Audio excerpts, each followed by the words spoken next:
మొదటిగా సార్ మొదటిగా చిరంజీవి గారికి పద్మవిభూషణ్ వచ్చినందుకు చాలా సంతోషంగా ఉంది.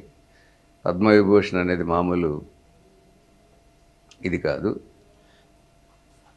ఎంతో గొప్ప గొప్ప వ్యక్తులకి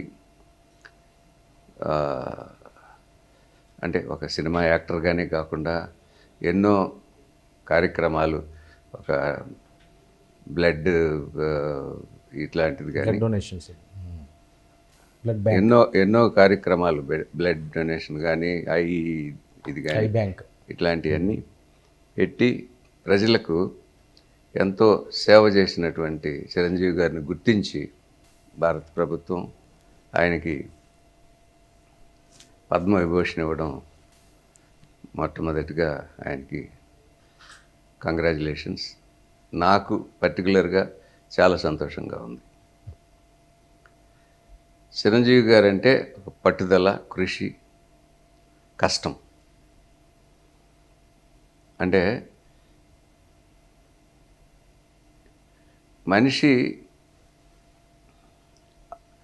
చాలామంది అందంగా ఉండొచ్చు, ఎవరైనా సరే ఒక పట్టుదల, ఒక కృషి, ఒక ఇది లేకపోతే దేంట్లోనూ పైకి రాలేరని నా ఉద్దేశం. అందులో నెంబర్ 1 చిరంజీవి గారు. ఎన్నో సక్సెస్లు వచ్చిన తర్వాత కూడా ఆయన ఒక్కరోజు కూడా రిలాక్స్ అవ్వలేదు.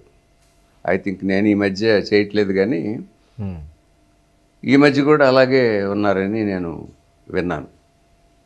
ఎందుకు 150 సినిమాలు చేసేసాం, చాలే ఏదో ఒకటి చేసేస్తే జనం ఓకే అంటారు అనేది తనకి మనసులోకి రానివ్వలేదు. అంటే చాలా తక్కువ మంది ఉంటారు కదా సార్? చాలా తక్కువ మంది ఉంటారు. అందులో చిరంజీవి గారు ఒకరు.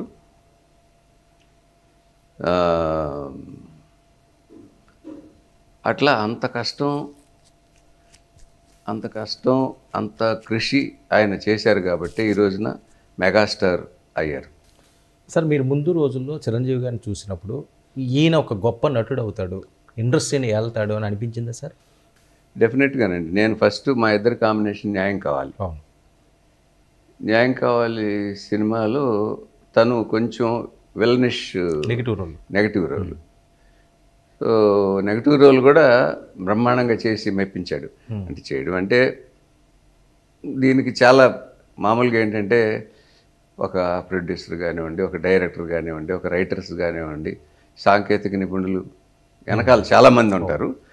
ఉన్నా కూడా స్క్రీన్ మీద కనిపించేది తనే కాబట్టి దాన్ని ఎంతమంది వెనకాల కృషి చేసినా దాన్ని ఏ విధంగానూ ఫెయిల్ కాకుండా అంతకంటే అద్భుతంగా స్క్రీన్ ప్రజెన్స్ చేసిన వ్యక్తి చిరంజీవి గారు. ఏ క్యారెక్టర్ అయినా అందులో ఒదిగిపోతారా సార్? ఆయన ఒదిగిపోతాడు. మెయిన్గా ఏంటంటే మేమిద్దరం చాలా సినిమాలు చేసాం. దాదాపు 23-24 సినిమాలు చేసాము. ఆయన బాడీ లాంగ్వేజ్ బాగా తెలుసు నాకు. ఒక అండర్స్టాండింగ్తో అఫ్కోర్స్ సక్సెస్లు వచ్చినా కూడా నాకు పొగరున్నా ఆయనకి పొగరెక్కినా మేమిద్దరం ఇన్ని సినిమాలు చేసేవాళ్ళం కాదు. ఆ జర్నీ నడిచేది కాదు. ఎక్కడా జరగదు. కరెక్ట్. ఇవన్నీ నా వల్లే వచ్చినాయి అని తను ఫీల్ అవ్వలేదు, నా వల్లే వచ్చినాయని నేను ఫీల్ అవ్వలేదు. ఇది అందరి కృషి. అందులోనూ ఆయన హీరో కాబట్టి బాగా కష్టపడ్డాడు, బాగా చేశాడు, బ్రహ్మాండంగా చేశాడని చెప్పక తప్పదు. సార్ ఇండస్ట్రీలో ఒక జోనర్కి అలవాటు పడతాయి. అంటే విలన్ ఉన్న వాళ్ళు కంటిన్యూగా విలన్ రోల్సే వస్తుంటాయి, కమిడియన్ రోల్సే వస్తుంటాయి. ఎప్పుడో వరాకొర హీరో ఛాన్స్ వచ్చింది. కానీ చిరంజీవి గారికి అన్ని క్యారెక్టర్లు వచ్చినాయి. కానీ ఒక సూపర్ స్టార్ లాగా, ఒక మెగా స్టార్ లాగా ఎదగడానికి ఆ డిఫరెన్స్ మీరు గమనించారా సార్? డిఫరెన్స్ అంటే సక్సెస్లేనండి మెయిన్. ఓకే. 1 by 1 ఒక్కొక్క డిఫరెంట్ క్యారెక్టర్స్. ఇప్పుడు నేను అభిలాష, ఛాలెంజ్ ఇవన్నీ కొంచెం డిఫరెంట్ క్యారెక్టర్స్. ఆ చేస్తున్న టైంలో ఒక విజేత, అస్సలు ఒక ఫైట్ కూడా లేకుండా ఒక మొత్తం ఫ్యామిలీ మెంబర్స్ వాళ్ళు డామినేట్ చేస్తూ ఉంటారు సినిమా అంతా. అన్నదమ్ములు, ఫాదరు వీళ్ళందరూ డామినేట్ చేస్తుంటారు. తను ఒక క్యారెక్టర్ లాగా ఉంటాడు. ఎప్పుడైతే లాస్ట్ 3-4 రీల్స్ సినిమా మొత్తం తన మీదకు వస్తుందో బ్రహ్మాండంగా చేసేసాడు. ఇక మొత్తం సినిమా అంతా ఇది చిరంజీవి సినిమా అని మెప్పించగలిగాడు. అది గొప్పతనం. అసలు ఏమీ ఉండదు ఇతని క్యారెక్టర్ అనుకుంటూ, ఏంటి ఇది సినిమాలో ఏముంది చిరంజీవి క్యారెక్టర్ అనుకుంటున్న టైంలో టువర్డ్స్ ఎండ్ ఒక 2-3 రీల్స్ ముందు తను చేసినటువంటి త్యాగం అసలు అప్లాస్ వచ్చిందనమాట. ప్రతి వాళ్ళు ఏడవక తప్పదు. ఒక్క ఫైట్ కూడా లేకోకుండా తీసిన సినిమా. సార్ ఖైదీకి ముందు చిరంజీవి గారు, ఖైదీ తర్వాత చిరంజీవి గారి గురించి కోదండరామిరెడ్డి గారు ఏం చెప్తారు? అంటే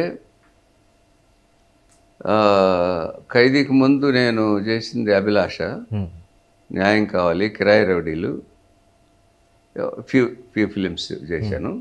తర్వాత ఖైదీ వచ్చింది. ఖైదీలో మా ఇద్దరికి ఖైదీ సినిమా అనేది ఎక్కడికో తీసుకెళ్ళి కూర్చోబెట్టింది మమ్మల్ని ఇద్దరిని. మెయిన్గా చిరంజీవి గారు అనుకోండి, స్క్రీన్ మీద కనిపించేది ఆయనే కాబట్టి. ఇక అసలు ఇండస్ట్రీ అంతా ఎవరైతేను ఏమో ఫైట్లు బ్రహ్మాండంగా చేసేస్తున్నాడు, సాంగ్స్ బ్రహ్మాండంగా చేసేస్తున్నాడు, సీన్స్ బ్రహ్మాండంగా చేసేస్తున్నాడు, ఏ క్యారెక్టర్ ఇచ్చినా చాలా బాగా మెప్పించగలుగుతున్నాడు, ఎవరెత్తనం అనే టాక్ అంటే అంతకుముందు కూడా ఉంది. బట్ ఆ సినిమాతోటి పీక్స్కి వెళ్ళిపోయింది. మాస్ ఆడియన్స్ బాగా కనెక్ట్ అయినట్టున్నాడు. బాగా బ్రహ్మాండంగా అంటే దానికి తన కృషి కూడా చాలా ఉందండి. మామూలుగా మేము కాశ్మీర్లో, ఊటీల్లో ఇట్లాంటి చోట సాంగ్స్ షూటింగ్కి వెళ్తే తను అంటే మామూలుగా పొద్దున్నే షూటింగ్కి వెళ్ళి సాయంత్రానికి షూటింగ్ అయిపోతుంది, అయిపోయిన తర్వాత వచ్చి రిలాక్స్ అయిపోతారు మామూలుగా. అట్లా కాకుండా రేపు డ్యాన్స్ మూమెంట్స్ ఏంటి అని మళ్ళీ ఒక హాల్ తీసుకుని హాల్లో డ్యాన్స్ మూమెంట్స్ చూసి నేర్చుకుని అప్పుడు పడుకునేవాడు తను. అంత కృషి అన్నీ ఉండబట్టి ఈరోజు మెగాస్టార్ అందరూ బ్రహ్మాండంగా పొగడ్డం కానీ, ఒక పద్మవిభూషణ్ బిరుదు రావటం కానీ ఇవన్నీ జరిగినాయి. తర్వాత ఆయనకి పుట్టినరోజు శుభాకాంక్షలు. 70వ సంవత్సరం 70 సంవత్సరంలో ఎంటర్ అవుతున్నారు. 70 సంవత్సరం. సార్ మీ సుదీర్ఘంగా ఎన్ని సంవత్సరాలు సార్ మీ జర్నీ? 80 నుంచి అండి. 80 నుంచి ఆల్మోస్ట్ 94-95 వరకు 15 సంవత్సరాలు. 15 సంవత్సరాలు. 15 సంవత్సరాలు, 25 సినిమాలు, 90% అబవ్ ఉంటుందేమో హిట్స్ కూడా. అందులో సూపర్ డూపర్ హిట్స్. ప్రతి సంవత్సరం 2-3 సినిమాలు మావి రిలీజ్ అవుతామండి. ఒక రాక్షసుడు కానీ, అభిలాష, ఛాలెంజ్ కానీ, గోండా కూడా గోండా కానీ, దొంగ అని కానీ, రుస్తుమ్ అని కానీ, ఏంటంటే కొండవీడి దొంగ, ముఠా మేస్త్రి, ఇట్లా అత్తగేముడు, అమ్మాయికి మూడు, పసివాడి ప్రాణం. కాదు సార్, అవి ఇండస్ట్రీని ఊపేసి మామూలు సినిమా కాదు సార్. ఆ టీము అలా క్రూ అలాగా సెట్ అయ్యేదా సార్ దానికి కథ చూస్తున్నప్పుడు? అంటే డైరెక్టర్ చేతుల్లోనే ఉంటుందండి మామూలుగా. వాళ్ళందరినీ తన దీంట్లోకి తీసుకోవడానికి డైరెక్టర్ ఎవరైనా, నేనే కాదు ఏ డైరెక్టర్ అయినా వాళ్ళ దగ్గర పని రాబట్టుకోవడం ఒక గొప్ప విషయం. అందరితో బాగా చనువుగా ఉండి పని చేయించుకోవటం అవన్నీ కూడా ప్రతి డైరెక్టర్ చేస్తాడు, నేనే కాదు. సార్ కథ విషయంలో ఆయన ముందుగా అడగడం, ఆయనకి నచ్చితేనే చేయడం, లేకపోతే అందులో చేర్పులు మార్పులు ఇన్వాల్వ్మెంట్ ఉంటుందా చిరంజీవి గారు? ఏమి ఉండేది కాదండి. ఓకే, మేము సబ్జెక్ట్ అనుకున్న తర్వాత, ఇప్పుడు సపోజ్ ముఠా మేస్త్రి సబ్జెక్ట్ ఉంది, నేను ఓకే చేశాను. అంటే చాలా కథలు విని నాకెందుకు ఆ పాయింట్ నచ్చింది. ఒక తమిళ రైటర్ చెప్పాడు. నేను చిరంజీవి గారికి చెప్పిన కథ ఏంటంటే కరెక్ట్గా 1 మినిటే. సార్, ఒక కూరగాయల మార్కెట్లో మేస్త్రిగా ఉన్నటువంటి వ్యక్తి అనుకోని ఒక సంఘటన వల్ల ఎమ్మెల్యే అవుతాడు. ఇంకొక సంఘటన ఏంటంటే తను మినిస్టర్ అవుతాడు. మినిస్టర్ అయిన తర్వాత ఇది తట్టుకోలేక, అసలు పాలిటిక్స్లో ఉన్నటువంటి ఇవి తట్టుకోలేక, వద్దు ఇప్పుడు కాదు, మనకి తర్వాత ఎప్పుడైనా ఛాన్స్ వస్తే చూద్దాం అని గుడ్ బై చెప్పేసి వెళ్తున్నాను, కానీ శాశ్వతంగా కాదు మళ్ళీ వస్తాను అని ఒక మాట చెప్పించాం అప్పుడు. ఓకే, సో ఇంత డీటెయిల్డ్గా కూడా చెప్పలే నేను. ఒక కూరగాయల మార్కెట్లో మా మేస్త్రిగా ఉన్నటువంటి వ్యక్తి అనుకోని దీంట్లో ఎమ్మెల్యే అవుతాడు, తర్వాత మినిస్టర్ అవుతాడు. ఇది కథ కొత్తగా ఉందనిపించింది. ఓకే అండి అన్నాడు. ఇప్పుడు దాన్ని ఇదెందుకు అదెందుకు అలా ఏం ఉండదు కదా. మిగతా హీరోలకి చిరంజీవి గారు ఎప్పుడైనా కొంచెం దీన్ని ఇట్లా చేస్తే ఏమన్నా బాగుంటుంది అని చిన్న సజెషనే తప్ప నేను ఇలాగే ఉంటేనే చేస్తాను, అలా ఉంటేనే చేస్తాను ఇట్లాంటివన్నీ అంటే నాకు ఎప్పుడు జరగలేదు. కొండవీటి దొంగ కూడా ఒక్కొక్క రాబిన్ హుడ్ కదా, గొప్ప వాళ్ళని కొట్టి పేదవాళ్ళకి పంచడం. దీనికి అడిషనల్గా ఏంటంటే ఒక గుర్రం కుక్క ఉంటుంది, ఒక చిన్న మాస్క్ పెడుతున్నాం. ఓకే బ్రహ్మాండం. అది మ్యూజికల్ కూడా అద్భుతం అండి మీ సినిమాలన్నీ కూడా. మీ కాంబినేషన్లో అసలు మామూలు సాంగ్స్ కాదు, ఎప్పటికీ చిరస్థాయిగా నిలిచిపోతాయి. అన్ని పాటలు మాకు ఇళయరాజా గారు, కేఎస్ రామారావు గారు, అరవింద్ గారికి 3 సినిమాలు చేశాను నేను. కేఎస్ రామారావు గారికి చిరంజీవి గారి కాంబినేషన్లో 4 సినిమాలు చేశాను. ఇట్లా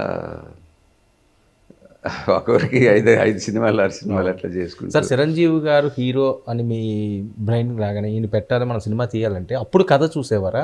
కథను మీరు అనుకున్న తర్వాత ఇది చిరంజీవి అయితే బాగున్నట్టు అనుకునేవారు? లేదు. మాకు ఫస్ట్ న్యాయం కావాలి. అప్పుడు మాత్రం కథ ఏంటి అని కథను సెలెక్ట్ చేసుకుని, అంటే చిరంజీవి గారుతో సినిమా చేయాలి అని చెప్పి క్రాంతి కుమార్ గారు అప్పుడే జస్ట్ ఒక 5-6 సినిమాలు చేశారు ఏంటో అట్లా ఉన్న చిరంజీవితోటి ఒక సినిమా చేయాలన్నది చిరంజీవితోటి జస్ట్ ఇప్పుడే అప్కమింగ్ అని చెప్పి అంటే ఒక కథ చూసాం. ఓకే, ఆ కథలో ఇతని క్యారెక్టర్ నెగిటివ్ క్యారెక్టర్ అయినా పర్వాలేదు చేపిద్దామని చెప్పి చేపించాం. అది సక్సెస్ అయింది. ఆ రోజున కిరాయి రౌడీలు ఉంది, చిన్న క్యారెక్టరే, కొంచెం మోహన్ బాబుకే ఎక్కువ ఉంటుంది దాంట్లో. సో అయినా సరే